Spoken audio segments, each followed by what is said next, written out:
ដល់ពេលគាត់ដើរមកគាត់ដើរពីវាសេមកហ្នឹងគាត់ឃើញសមោ3 4 នាក់ហ្នឹងឡោះខ្មៅមែនតែនឈរនៅកណ្ដាលវាសេហ្នឹងអាកន្លែងគាត់ឃើញក្បូនដែលម៉ាក់គាត់ហើយនិយាយគាត់បដែតហ្នឹងណាគឺគាត់ឃើញ3 4 នាក់ហ្នឹងឈរស្ទង់ប៉ុន្តែអត់មានជើងទេយកចំក្រោយនៃពិធីបន់ភ្ជុំបិណ្ឌដែលហ្នឹងគឺជាការចែករំលែករបស់បងភេរុនក៏ប្រាប់ថាចាគាត់គឺជាអ្នកស្រុកភ័យវែងអញ្ចឹងណាហើយជាទូទៅមិនថាគ្រួសារគាត់ឬក៏អ្នកភូមិទេឲ្យតែយកចំក្រោយថ្ងៃទី15ហ្នឹងណាយកដាក់បិណ្ឌហ្នឹងគឺតែងតែមានការធ្វើពិធីជូនដំណើរដូនតាឬក៏លាដូនតាត្រឡប់ទៅស្រុកវិញแล้วก็ប្រាប់ថាប្រពៃណីតាំងពីបុរាណមកគឺគ្រួសារគាត់ហើយអ្នកភូមិនៅជិតគ្នាហ្នឹងតែងតែធ្វើរហូតដល់របៀបថាគេយកដើមគល់ឈើហ្នឹងគេយកគល់ដើមចេកហ្នឹងមករៀបធ្វើជាក្បូនអញ្ចឹងណាហើយនៅក្នុងហ្នឹងគេមានដាក់បាយដាក់ស្លដាក់ម្ហូបអីចឹងនិយាយទៅគ្រឿងចំអាបហ្នឹងរួចហើយក៏មានដុតធូបដុតទៀនបដែតតាមទឹកចឹងណាអ្នកខ្លះទៀតគេធ្វើជាក្បូនអ្នកខ្លះទៀតគេធ្វើជារបៀបដូចជាកតងចឹងណាបដែតតាមទឹកដល់ពេលចឹងគ្រួសារបងភេរុនហ្នឹងតែងតែធ្វើជារៀងរាល់ឆ្នាំចឹងគឺពិធីជូនដំណើរដូនតាទៅស្រុកវិញហើយក៏សុំសេចក្តីសុខចឹងគ្រួសារក៏ធ្វើរហូតហើយ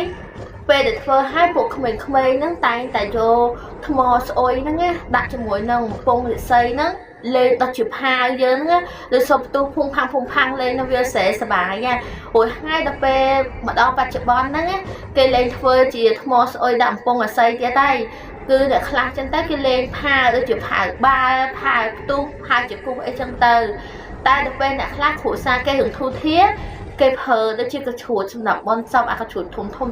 នឹងគេលេងអញ្ចឹងដែរហើយបងភេរុននិងមិត្តភ័ក្តិគាត់ហ្នឹងក៏នៅតែលេងដែរដល់ពេលអញ្ចឹងទោះជាខ្លួនឯងធំក៏ដោយ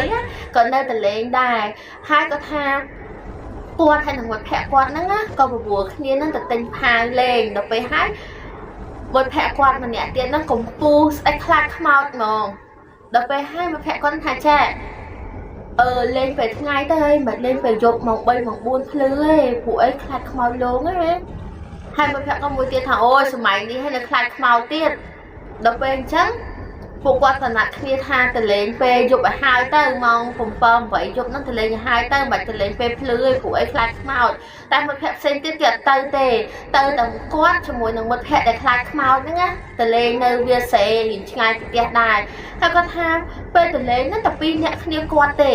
ហើយហេតុអីបានខ្មោចហ្នឹងអត់លងអាអ្នកខ្លាចមកលងគាត់វិញនេះគាត់ថាពេលកំពុងទៅលេងផាលេងហើយគាត់ហ្នឹងបែកកណិតហ្នឹងយកផាហ្នឹងទៅដាក់នៅក្នុងដីអាដីផុកដីសេអញ្ចឹងណាដាក់ផាជង្គូសចូលទៅក្នុងនោះដល់ពេលដល់ទៅវាផ្ទុះទៅអាកាតិចដីអាភក់អាអីហ្នឹងប្រឡាក់ពេញខ្លួនទាំងបងភេរុនទាំងមិត្តភ័ក្តិគាត់ប្រឡាក់ឡើងពេញហ្នឹងរួចហើយក៏គាត់លោតទឹកបន្លាយទាំងម៉ោង8 9យប់ហ្នឹងលោតទឹកបន្លាយតែបងភេរុនគាត់ឆ្ងល់ថាចេះពេលដែលទៅលេងនៅវាសេហ្នឹងគឺទៅតែ2នាក់គ្នាគាត់ទេតែដល់ពេលលោតទឹកបន្លាយហ្នឹងគាត់លោតថាមិត្តភ័ក្តិគាត់លោតស្រាប់តែលឺសលេងមានមនុស្សលោតប្រងខ្ទង់ប្រហែលជា3 4នាក់ទៀតប៉ុន្តែដល់ពេលចូលទៅដល់ក្នុងទឹកបន្លាយហ្នឹងគឺឃើញតែ2នាក់គាត់ដដែលប៉ុន្តែលឺសូរសំឡេងលោតទឹកចោលលោតទឹកឡើងលោតទៅលោតមកឃើញតែសមោស្ទង់អត់ឃើញមនុស្សទេតែបងភេរុនគឺទៅវងឡើងហ្នឹងគាត់គិតថាប្រហែលជាមិនខ្មោចទេគាត់គិតថាប្រហែលជាគេមកលេងទឹកនៅនឹងដែរអញ្ចឹងគេលេងផាវទៅគាត់ដែរទេដល់ពេលហើយគាត់ក៏មួយទឹកលាងខ្លួនលាងអីហើយអស់គាត់ក៏ត្រឡប់មកផ្ទះអាពេលដែលគាត់កំពុងចាំមិត្តភ័ក្តិគាត់ឡើងពីទឹកនៅជិតម៉ូតូហ្នឹងគាត់ឃើញមានម៉ូតូមួយហ្នឹងជិះមកជិតគាត់ជិះមករបៀបថាបើកនៅមុខគាត់ហ្មងប៉ុន្តែអ្នកបើកអត់អីណាប៉ុន្តែអ្នកខាងក្រោយ2នាក់ហ្នឹងអត់មានក្បាលទេហើយក៏ខំញីភ្នែកគាត់ក៏ឃើញអត់មានក្បាលដែរម៉ូតូហ្នឹងជិះហួសទៅផុត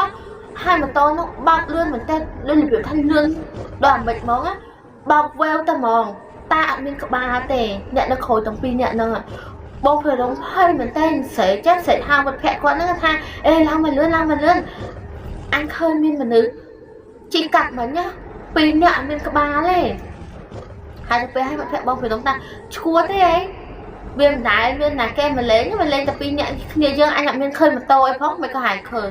បងភេរុនចាប់ដើមភ័យណាភ័យហើយដល់ពេល គាត់ជីទៅដល់ផ្ទះគាត់ទៅដល់ផ្ទះម៉ាក់យាយក៏សួរថាចេះពីរំមិនក៏ត្រូវប្រឡាក់ថើមខ្លួនជោគចឹងចៅ